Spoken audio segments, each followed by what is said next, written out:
44 अरब dollar में deal हो गई पक्की और ट्विटर हो गया दुनिया के सबसे अमीर आदमी टेस्ला कंपनी के सीईओ एलन मस्क का।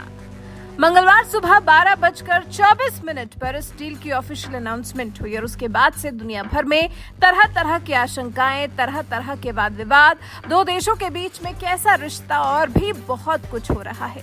जैसे दुनिया भर में हलचल बढ़ी हुई सी लग रही है। एलन मस्क ने दिग्गज माइक्रो ब्लॉगिंग साइट को अपने नाम कर लिया है। इस बीच #लीविंग ट्विटर पर ट्रेंड करने लगा। ये मस्क के लिए विरोध है जो लोगों का उभर कर सामने आ रहा है।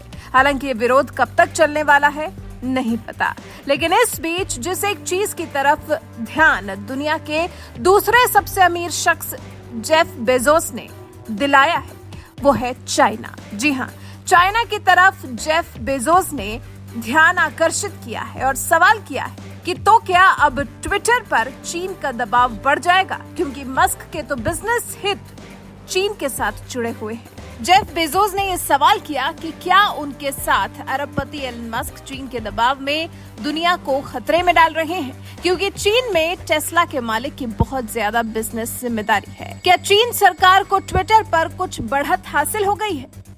इस पर बेजोस ने ही ना में जवाब दिया। लिखा कि इस सवाल पर मेरा जवाब होगा संभवतः ना।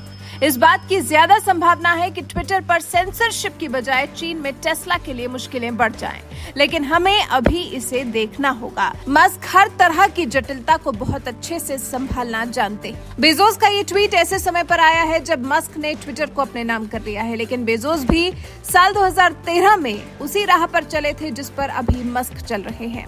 बेजोस ने खुद साल 2013 में द वॉशिंगटन पोस्ट अखबार को खरीदा था। उन्होंने अभिव्यक्ति की आजादी और पत्रकारिता को समर्थन देने के लिए ऐसा करने पर जोर दिया था।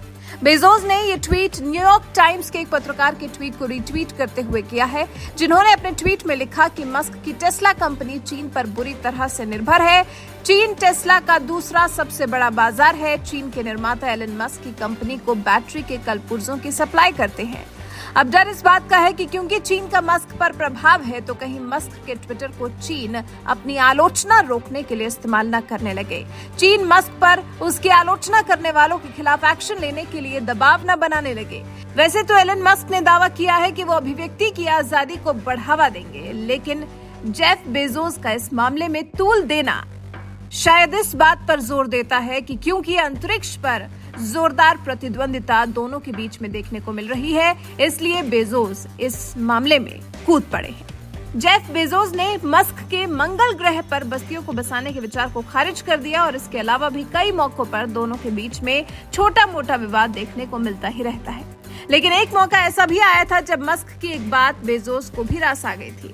ये वो वक्त था जब अरबपति कारोबारी एलन मस्क ने अपने प्रशंसकों से पूछा कि क्या ट्विटर के सैन फ्रांसिस्को मुख्यालय को बेघर लोगों के लिए आश्रय स्थल के रूप में प्रयोग किया जाना चाहिए, क्योंकि अब वहां कोई दिखता भी नहीं है और जो लोग सड़क पर जिंदगी बिता रहे हैं उन्हें रहने की जगह मिल जाएगी। जेफ बेजोस ने मस्क के इस आइडिया को बेहतरीन बताया था। बेजोस ने अपनी अमेज़न की ऑफिस बिल्डिंग के साथ बने रैन बसेरे के बारे में भी बताया था। बेजोस ने कहा था कि ट्विटर के ऑफिस के एक हिस्से को रैन बसेरे में तब्दील किया जा सकता है। इससे वॉलंटियर बनने की इच्छा रखने वाले स्टाफ को आसानी हो सकती है। अब यही बेजोस ट्विटर के मस्क के पास आने पर इसे चीन के प्रभाव से जोड़कर देख रहे हैं। हालांकि बेजोस की बात गलत भी नहीं है। चीन का मस्क पर प्रभाव ही कुछ ऐसा है। हालांकि अब सिर्फ इंतजार कर सकते हैं कि इस सिलसिले में बात कहां और कैसे आगे बढ़ती है। मस्क के हाथ में ट्विटर आ जाने पर चीन कैसे रिएक्ट करता है और उसके बाद जो मस्क के आलोचक हैं वो ट्विटर छोड़कर अब कौन सी ऐप के जरिए दुनिया से जुड़ते हैं। वैसे आप मस्क को लेकर बेजोस के उठाए सवाल पर क्या सोचते हैं? अपनी राय हमें कमेंट कर जरूर बताएं।